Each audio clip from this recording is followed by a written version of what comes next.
ఇప్పుడు ఉలవలు కూడా ఒక కప్పు తీసుకుని వేయించుకుందాం.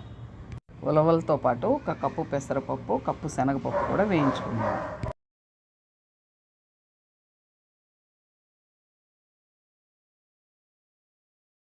ముందుగా కారం, జీలకర్ర, వెల్లుల్లిపాయ, కాస్త కరివేపాకు కూడా వేసుకుని మిక్సీ పట్టి ఒక ప్లేట్లో పోసుకుందాం. ఈ కారపొడిని కాస్త పప్పు నూనె కానీ నెయ్యి కానీ వేసుకుని అన్నంలో తింటే చాలా చాలా బాగుంటుంది.